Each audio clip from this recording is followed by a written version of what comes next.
जय श्री कृष्ण। हम लोगों ने 16वें श्लोक तक पढ़ा था अध्याय 3 के, जिसमें भगवान श्री कृष्ण ने बताया था कि हे अर्जुन, जो लोग भी प्रकृति के परिवर्तन चक्र का पालन नहीं करते हैं वो लोग व्यर्थ ही जीते हैं। परिवर्तन चक्र जो पीछे भगवान श्री कृष्ण ने बताया कि परिवर्तन चक्र क्या था। परिवर्तन चक्र के विषय में भगवान श्री कृष्ण ने बताया था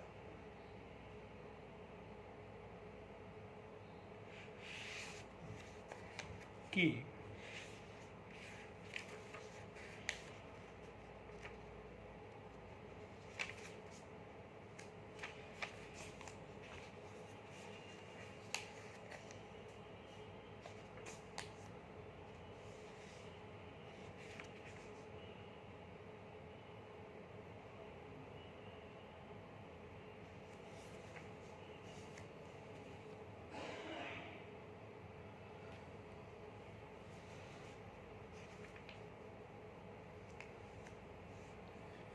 अन्नाद भवन्ति भूतानि पर्जन्याद संभव, यज्ञाद भवति पर्जन्यो यज्ञ कर्म समुद्भव। अन्न से प्राणियों की उत्पत्ति होती है, अन्न की उत्पत्ति जल से, जल की उत्पत्ति यज्ञ से, और यज्ञ की उत्पत्ति कर्म से, कर्म की उत्पत्ति वेदों से, वेदों की उत्पत्ति ब्रह्मा से, और ब्रह्मा की उत्पत्ति ब्रह्म से होती है। इस प्रकार से पूरा इस सृष्टि चक्र में ब्रह्म जो है पूर्ण रूपेण उपस्थित हैं। तो कहे कि एवं प्रवर्तितम चक्रम न अनुवर्त्य यह, जो लोग इस प्रकृति चक्र का पालन नहीं करते या इसको नहीं समझते हैं, औघ आयु इंद्रिय आरामों, और जो इंद्रिय सुख को ही सबसे बड़ा सुख समझते हैं, वो लोग मोघम पार्थ सजीविता, इस जीवन को व्यर्थ ही जीते हैं। उनके पास जीवन जीने का कोई लक्ष्य नहीं होता है। जो इंद्रिय सुख को ही सब कुछ समझने वाले हैं, वे इस जीवन को व्यर्थ ही जीते हैं। आगे बतलाते हैं कि यसत्वा आत्मरतिरेव स्याद आत्मतृप्तश्च मानवः, जो मनुष्य आत्मा में ही रत है और आत्मा में ही तृप्त है, आत्मनेव च संतुष्टस्तस्य, और जो आत्मा से आत्मा में ही संतुष्ट है, उसके लिए इस दुनिया में कोई कार्य नहीं है। न एव तस्य कृतेन अर्थो न कृतेन कश्चन, उसको न तो किसी कर्म को करने में प्रयोजन होता है और न तो किसी कर्म को न करने में प्रयोजन होता है। कौन मनुष्य? जो कि ब्रह्म ज्ञान प्राप्त है, जिसने ब्रह्म को प्राप्त कर लिया है, जो सारे द्वंद्वों से रहित है। हानि लाभ जीवन मरण जस अपजस, जो सारे द्वंद्वों से रहित है उसके, और जो आत्मा में ही तृप्त है, उसके लिए इस संसार में कोई भी कर्म नहीं है,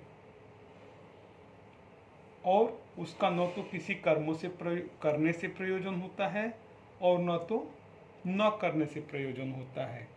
न च अस्य सर्वभूतेषु कश्चिन अर्थ व्यापाश्रय, और इस संसार के किसी भी प्राणी से किसी भी तरह का कोई संबंध उसका नहीं होता है। न तो कोई इच्छा होती है और न ही कोई अनिच्छा होती है। तस्माद् आसक्तः सततं कार्यकर्म समाचरः, आसक्तो ही आचरण कर्म परम आपनोति पुरुषः। करें कि हे अर्जुन, इसलिए तस्माद् आसक्तः, जो आसक्ति रहित होकर मात्र यज्ञ के लिए अपना कर्तव्य समझकर जो निरंतर कर्मों को करता है, वह आसक्ति रहित पुरुष अंत में उस ब्रह्म को प्राप्त होता है, उसको परम ब्रह्म की प्राप्ति होती है। कर्मणेव ही संसिद्धि स्थिता जनकादय लोक संग्रहम एवं अपि संपस्य कर्तुम अर्हसि।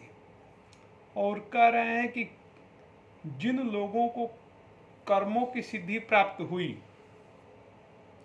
उसी में जनक आदि ऋषियों का नाम आता है। जनक ऋषि कर्मों में सिद्धि प्राप्त थे, लेकिन फिर भी लोक संग्रह के लिए कर्म करते थे। जनक ने परिवार धर्म, राजधर्म दोनों को निभाया विधिवत, जबकि वो ब्रह्म प्राप्त कर्मयोगी थे। उनके लिए इस संसार में कोई भी कर्म नहीं था जो करना था, फिर भी लोक संग्रह के लिए उन्होंने कर्म किया।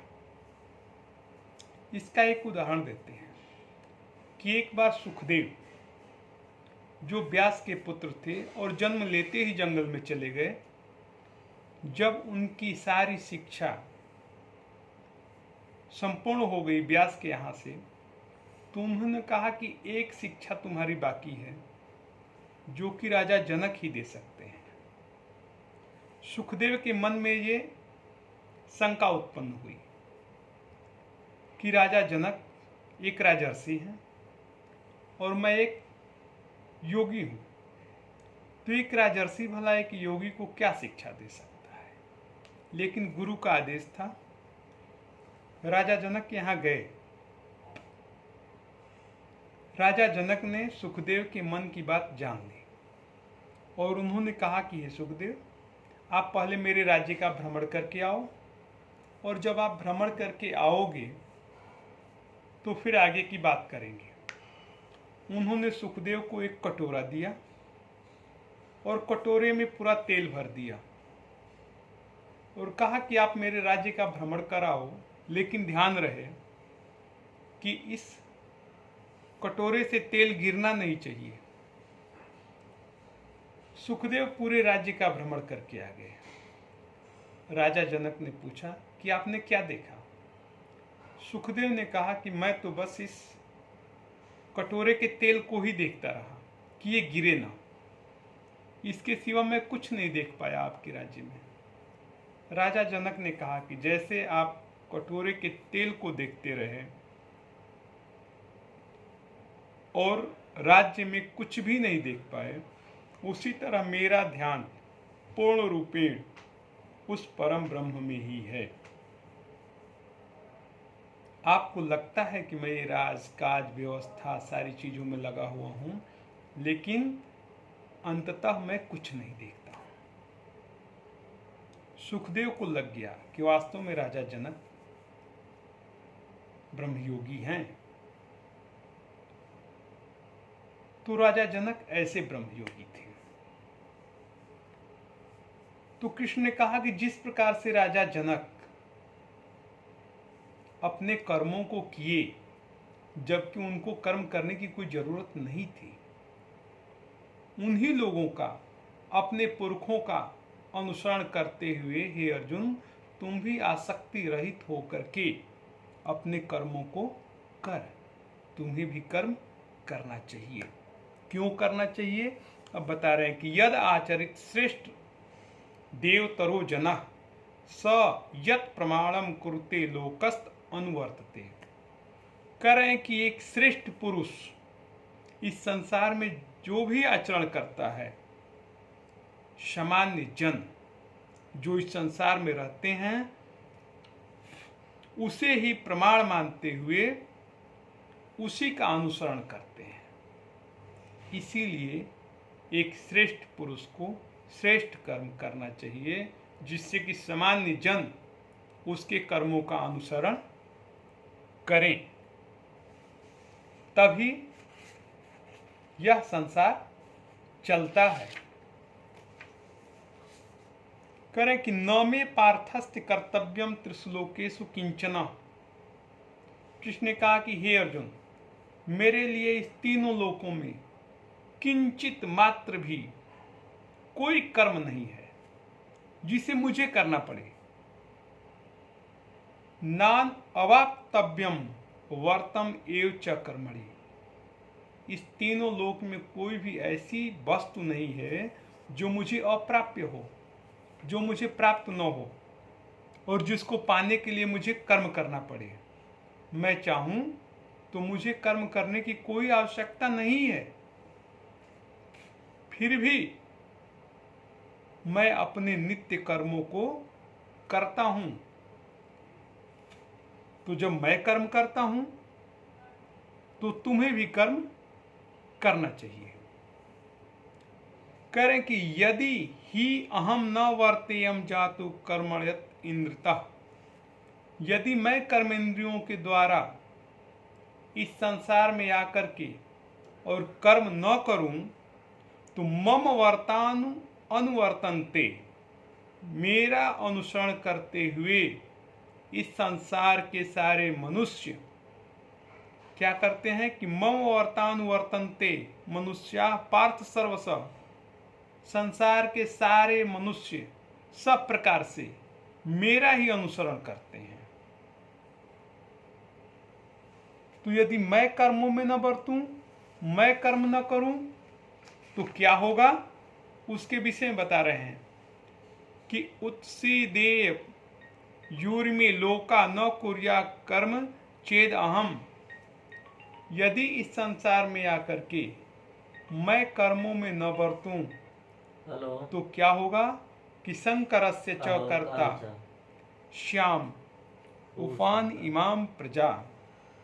तो इस संसार में रहने वाली सारी प्रजा और सारा ये मनुष्यगण क्या होगा, अकर्ता हो जाएगा। कर्मों में उनका विश्वास उठ जाएगा और मेरा अनुसरण करते हुए वो भी कर्म नहीं करेंगे। इससे क्या होगा कि मैं इस संसार का विनाशक बन जाऊंगा, क्योंकि मैं कर्म नहीं करूंगा तो सारे लोग मेरा अनुसरण करते हुए कर्म नहीं करेंगे। करेंगे सक्ता कर्मणस विद्वांसो जथा कुर्वन्ति भारत कुर्यादि द्वा अस्तथा आसक्तिस लोक संग्रहम। इसलिए जिस प्रकार अज्ञानी जन फल की आसक्ति से फलों में विश्वास करते हुए कर्मों को करते हैं, उसी प्रकार एक जो है ज्ञानी पुरुष को भी आसक्ति रहित होकर के भी कर्म करना चाहिए। कुर्यादि विद्वांस तथा आसक्ति कुरुषो संग्रहम। इसलिए ज्ञानी पुरुष भी अनासक्त हुए जैसे फलों का आकांक्षी पुरुष काम करता है, उसी तरह ज्ञानी पुरुषों को भी कर्म करना चाहिए। न बुद्धि भेदम जनयेद यज्ञानाम कर्म संगीनाम जोशियेत सर्व कर्माणि विद्वान युक्त समाचरण। और विद्वान पुरुषों को चाहिए कि वे आसक्ति रहित कर्म करते हुए जो भी अज्ञानी जन आसक्ति के साथ कर्म कर रहे हैं उनके बुद्धि में कोई भेद पैदा न करें और उनसे कर्म करवाते हुए खुद भी कर्म करें और उनको भी कर्म करने की प्रेरणा दें। प्रकृति क्रियमाणानि गुणे कर्माणि सर्वशः अहंकार विमूढ़ आत्मा कर्ता अहम इति मन्यते।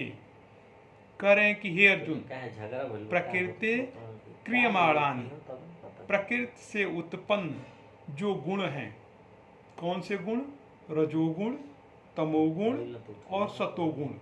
कारण कि ये तीनों गुण ही कर्म करते हैं, सारी क्रियाओं को करने वाले यही हैं। प्रकृति से उत्पन्न ये तीनों गुण हैं। लेकिन अहंकार विमूढ़ आत्मा, लेकिन अहंकार के वशीभूत होकर, मेरी माया के वशीभूत होकर के जो लोग मुझे नहीं जानते हैं, वो ये मानते हैं कि मैं करता हूँ, मैं कर्म कर रहा हूँ। तो इसलिए उनको ये बोध होता है कि कर्ता मैं हूँ।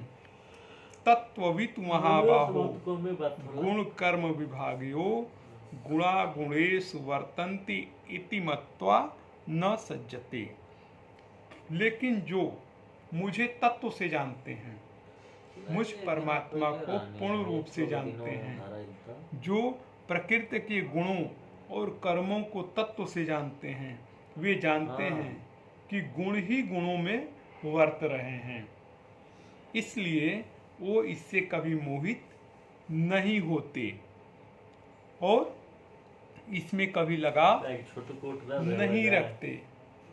प्रकृति गुण सम्मूढ़ा सज्जन्ते गुण कर्मसु तान कृतस्न विदो मंदान कृतस्न वित्र विचालयेत। और प्रकृति माया के गुणों से मोहग्रस्त होने पर अज्ञानी पुरुष पूर्णतया भौतिक कार्यों में संलग्न रहकर उनमें आसक्त हो जाते हैं। प्रकृति गुण सम्मूढ़ा, और प्रकृति से उत्पन्न रजोगुण, तमोगुण और सतोगुण, इन तीनों गुणों के वशीभूत हुए तान कृतस्थ विदो, इनको न जानने वाले लोग जो कर्मों में आसक्त हैं, वे लेकिन ज्ञानी पुरुष इन गुणों से कभी विचलित नहीं होते। और जो इस प्रकार कर्म कर रहे हैं, ज्ञानी पुरुषों को भी चाहिए कि उनको उनके कर्मों से कभी विचलित न करें। मयि सर्वाणि कर्माणि संन्यास अध्यात्म चेतसा निराशिर निर्ममो भूत्वा युधस्व विगत ज्वरा।